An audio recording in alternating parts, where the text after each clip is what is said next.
मामु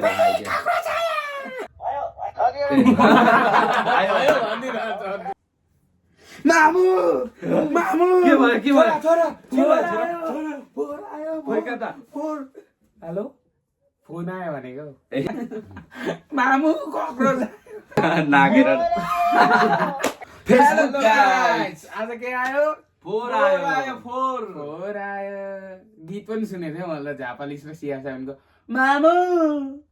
four आयो आउँथ्यो त्यसो र आज चाहिँ हाम्रो यो फोर आयो दिदी यसको चाहिँ बहिनी तिम्रो के पर्छ थाहा छैन आन्टी आज चाहिँ हाम्रो यो फोर आयो कन्ट्रोभर्सी झापालिस र यहाँ सिया7 होराको पिक्चर देखाइरहेछ के हो बुझौँ अब टिकटकमा नि हामीले त हेरे हो अब केटाहरू त टिकटक चलाउँदैन इन्स्टाग्राम हेरेको इन्स्टाग्राममा भेटेको छैन छैन भेटेको तिमीले छैन मैले मात्र भेटेर छु तर थाहा छैन यिनीहरूलाई र आज चाहिँ कस्तो रहेछ त्यो भिडियो हेरिदिउँ न होइन किनभने यहाँ हामी भिडियोतिर लागौँ हस्त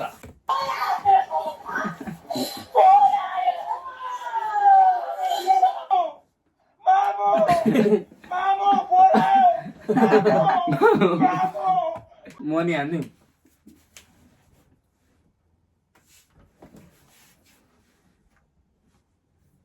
मामु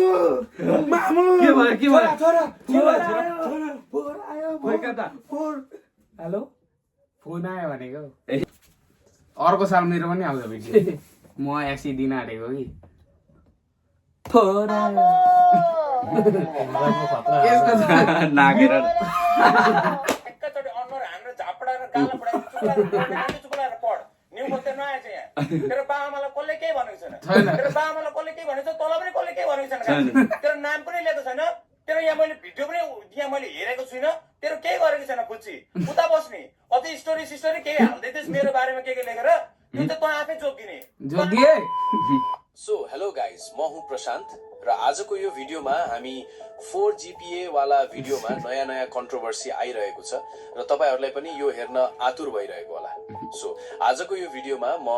4GPA बहिनीले के भनेकी छन् र यसमा झापालिस र CR7 होरा जस्ता क्रिएटरहरूले कसरी रियाक्ट गर्नु भएको छ देखिन त हामीले तपाईहरु पनि पपकर्न लिएर भिडियो हेर्न बस्नुहोला र सबैभन्दा पहिला 4GPA ल्याउने बहिनीको भिडियो हेरौँ खै पपकर्न झिका त गर्दा नि युट्युबरबाट भन न युट्युबमा गाइस छिटो छिटो सब्स्क्राइब गर्नु न पैसा आउँछ हामी पनि पपकर्न खाँदै चिया खाँदै हैन चिया त चिया नहुन न चिया नहुन न त्यो नानी हो गाइस एक्सट्रिम कक्रोच आयो कक्रोच आयो मामु कक्रोच टिपेर आइदियो त्यत हजुर छोरी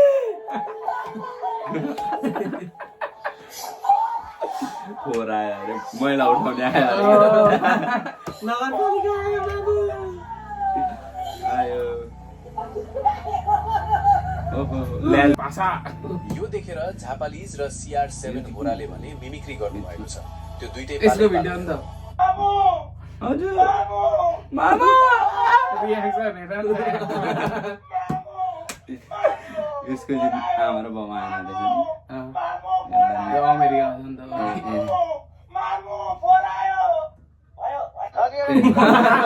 आयो नाकेर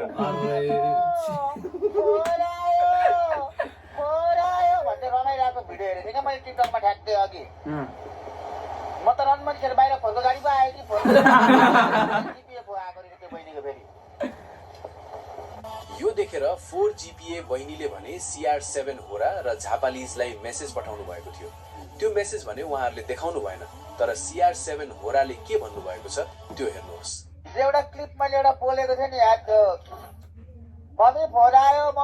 भनेको कुरा तिमीहरूले यति धेरै ट्रोल बनाएछ मैले यहाँनिर ठुलोमा बोलेको थिएँ यतिको रमाइलोको लागि है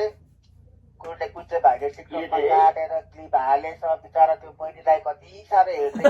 यार त्यस्तो नगर न गाइज यार मैले यहाँ फ्लोमा पुरै एसएलसीको बारेमा कुरा भइरहेको थियो कसले कति ल्यायो फो ल्याउन पनि यति सजिलो रहेछ टाइप कुराहरू भइरहेछ त तिमीले त्यो टिकटकमा क्लिप काटेर बिचरा त्यो बहिनीलाई कति नराम्रो लाग्यो यार त्यस्तो नगर न गाइज बिचारा मैले बिचारा त्यो बहिनीलाई अघि बहिनी नरिसाउला सरी भनेर भनेको यार कति नराम्रो लाग्छ छुट्टाफुट्टीहरू 15-16 वर्षको कोही भाइ बहिनीहरू नराम्रो लागिहाल्छ नि कुरा हो लाग्छ त्यस्तो गर्नु हुँदैन म यहाँ जिस्केर हो नि भन्छ। मैले क्लिप बनाएर बिचारालाई कस्तो छ मन कोहीले भनिरहेको छ दाइ तपाईँले भनेर त फरक पर्दैन तर त्यो क्लिप बनाएर मान्छेले कमेन्ट गरी यताउति हिंसा गरिरहेको छ भन्दैन त्यस्तो नगर्देऊ न गाई नगर्नु न यार के उहाँले भयो भने यो कुरालाई राम्रोसँग लिनु भएको छ तर यसको उल्टो झापालिजले भने बेग्लै तरिकाले प्रतिक्रिया दिनुभएको छ जसमा झापालिजसँग ती बहिनीले अलिकति नराम्रो तरिकाले बोलेको उहाँलाई मन नपरेको र उहाँ एकदमै रिसाएर ती बहिनीलाई गाली गर्नुभएको छ त्यो हेरौँ त्यो दाइ त्यो मामु फोरायो भनेको उतेलले गर्दाखेरि दाइले त बाल्दिन भाइ बाल्दिन त्यस्तैहरू म बाल्दिन भाइ त्यस्तो कसैको बाल्दिन त्यसको पनि कुरा गरिदिन्छु त्यसको पनि कुरा गरिदिन्छु त्यो फुच्चीको हे फुच्ची तँलाई आएर यहाँ मेसेजमा तँलाई जसरी बोल्दै आएको थिएस् नि मेसेजमा मैले तँलाई रिप्लाई गर्न तर मैले तेरो मेसेज देखेँ कि कान्छी यसरी बोल्दै आइस भने नि कान्छी तेरो हेरे त कति उमेरको थाहा छैन त सानो हो भने तेरो बाबाआमासँग कन्सल्टली पहिला मसँग बोल्नु आउनुमा तेरो बाबाआमासँग कुरा गर पहिला यो दाइसँग म मेसेज पठाउँछु कि नपठाउँछु तेरो बाबाआमालाई कुरा गर अनि आइज त आफ्नो उमेरको हो जस्तो पनि लागेन मलाई कान्छी ए आफ्नो एकैचोटि अनुहार हाम्रो झापडाएर गाला पढाइन्छ चुप लाएर पढ्ने मान्छे चुप लाएर पढ न्यु खोज्दै नआएछ यहाँ तेरो बाबाआमालाई कसले केही भनेको छैन तेरो बाबाआमालाई कसले केही भनेको छ तँलाई पनि कसले केही भनेको छैन कान्छी तेरो नाम पनि लिएको छैन तेरो यहाँ मैले भिडियो पनि यहाँ मैले हेरेको छुइनँ तेरो केही गरेको छैन पुच्ची उता बस्ने अझै स्टोरी केही हाल्दै थिएस् मेरो बारेमा के लेखेर त्यो चाहिँ तँ आफै जोगिने तँ आफै जोगी यहाँबाट केटाहरू कोही गर तँलाई कोही मान्छेहरू गएर कसैले स्टोरी देखेर उल्टै तँलाई के नराम्रो भन्दै गाली गर्दै त्यसमा मेरो कन्ट्रोल केही छैन नि केही छैन त्यसमा मेरो कन्ट्रोल तँलाई चित्त दुःख नराम्रो लाग्यो राम्रोसँग आएर बोल पुच्ची राम्रोसँग आइज बोल राम्रोसँग दाइ यस्तो भएको थियो के भएको यो भन्दा यो केही पनि होइन यसलाई भन्छ टिकटक एक्युरेसी ट्रेन्ड त्यो भनेको चाहिँ एउटा जुनै पनि भाइरल या जुनै पनि एउटा मुभमेन्टलाई एउटा भिडियो लिने अनि त्यही भिडियो फेरि रिक्रिएट गर्न खोज्ने सिन त्यो कसैलाई हुन्छ या त्यो मुभमेन्ट फेरि रहिरहन्छ बगिरहन्छ त्यो ट्रेन्ड सुरु हुन्छ अरूले पनि त्यही कपी गर्छ त्यो गरेको टिकटक एक्युरेसी ट्रेन्ड भन्छ सबै जाँदो रहेछ यो 11-12 को हो 11-12 को सबै जाँदो रहेछ त्यो फुच्चेहरू भर्खरको होइन अनि दिस इज नट फनी यार अरूको यस्तो के भने भाइ त्यो बहिनीलाई मैले नराम्रो भनेको छैन त्यो बहिनीलाई मैले भिल्ला भनेको छैन त्यो बहिनीलाई मैले केही भनेको छैन त्यो बहिनीको जस्ट जे देखेँ मैले त्यो एक्ज्याक्टली मैले यहाँ त्यही सेम एक्टिङ त्यही मुभमेन्ट रिक्रिएट गर्नलाई गरेको and it's called the TikTok accuracy trend मैले पनि भने पाखे घोगेहरू थाहा छैन के हुन्छ अब टिकटक एक्युरेसी ट्रेन्ड यहाँ सकिसक्यो क्या सकिसक्यो कोही केही बेला आइरहेको हुन्छ रल अर्को वर्ष पुग्छ नेपाल भनेपछि यहाँ कसैको टिकटकमा भिडियो देख्यो यसरी भिडियो भाइ म यो एक्टिङ सेम टु सेम गरिदिन्छु भाइ यो जे हुँदैछ यहाँ म सेम टु सेम गरेर देखाइदिन्छु मैले गर्नु नपर्ने पाउँछ हामीलाई हेरेर डरै लाग्छ के भएको मजाक उडाएको छैन त यहाँ झापालिज रिसाएको त हेरिहाल्नुभयो तर उहाँले त्यति बेला रिसको झोकमा आफ्नो होस गुमाएको र पछि माफी मागेको कुरा 4GPA बहिनीले स्क्रिनशट गरेर उहाँको सन्देश हाल्नु भएको छ म त्यो सुनाउँछु उहाँले भन्नुभएको छ तिमी होसमा आयौ खुसी लाग्यो र मैले अलिक कडा भएर केही भनेको जस्तो लाग्यो भने म माफी चाहन्छु तर म फेरि भन्छु मैले तिम्रो भिडियो लाइभमा हेरेको छैन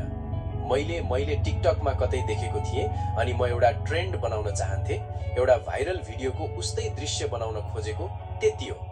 हामी त तिम्रो त्यो पललाई उत्सवको बनाएको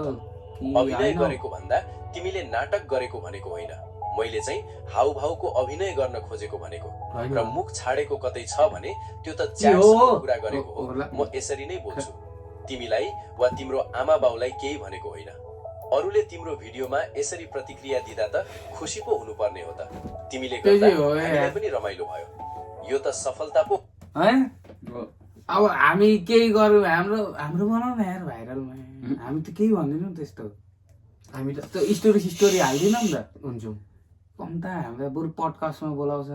झापालिस जस्तोले क्या भिडियो रिक्रिएट गर्नु भनेको त नि दिमागमा चाहिँ फोरै भरेको र त के फोहोर त आइहाल्छ नि कत्रो ठुलो कुरो हो क्या झापालिसले कति कता हेरेको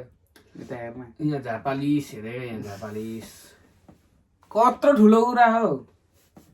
यत्रो त्यहाँ झन् खुसी हुनु अझ CR7 हो र अरे अहिले त्यो त कत्रो भएको छ त्यो स्पोर्ट पब्जीको स्पोर्ट पनि कहाँ पुगेछ फ्री फायरको त झन् वर्ल्ड सिरिजमा पुग्यो ओराको स्पोर्ट खुसी हुनुपर्ने कस्तो मेरो अर्को साल 4 आउँछ कि जापानिज प्लिज रिक्रिएट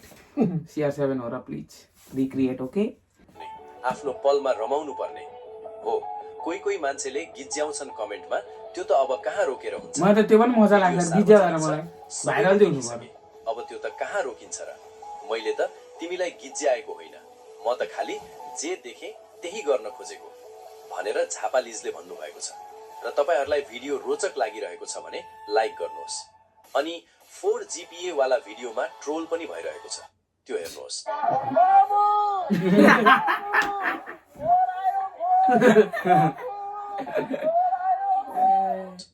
र यति भन्दै आजको भिडियो अन्त्य गर्न चाहन्छु हाम्रो आउँदैन नि यसरी न टिकटक बनाइदिउँ न के भन्नु गाइस यार के भन्नु छ तँलाई मलाई फुच्ची जापानिजले भने जस्तो फुच्ची फुची त पढाइमा राम्रो रहेछस् नि फेरि त्यतै जानी यहाँ दाइसँग मुखमै ल्याए नलाग म नि केटाकेटी नै हो नि कहाँ हो कति वर्ष हो भन्दै आज रिभिल हान्दैन म भर्खर 16 लाग्दैछु स्विट 16 हो क्या म।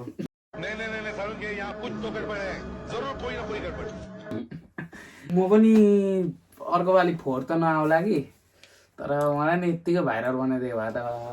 तर मेरो पनि 4GB नै आएको हो त हाम्रो यो भिडियो चाहिँ खासै 4 आएको हो एउटा कपिराइट लागेर उडाइन् 4